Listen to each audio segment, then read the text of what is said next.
C'est-à-dire que si Israël est devenu très fort, c'est que les Arabes sont devenus très faibles.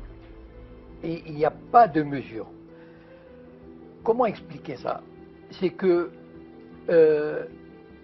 d'abord, il y a eu la destruction de pays comme l'Irak, la Libye.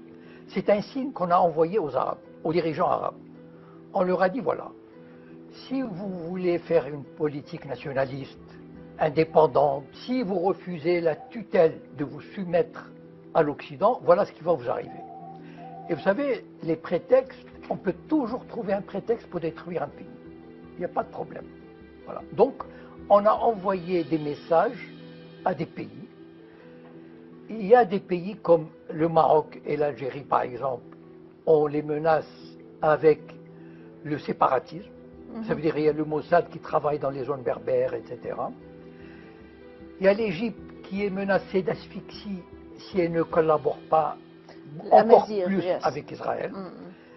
Donc en fait, il y a toutes sortes d'actions qui sont menées, qui sont, par exemple, les monarchies du Golfe, on peut leur dire, écoutez, si vous ne collaborez pas avec Israël, ben on va vous envoyer Daesh.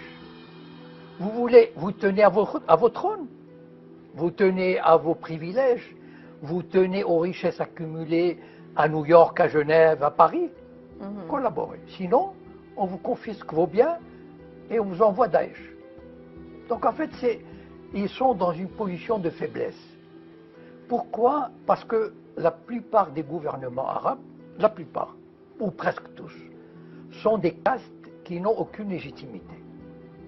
C'est-à-dire, ce sont des groupes qui ont pris le pouvoir et qui se maintiennent au pouvoir avec des tas de privilèges.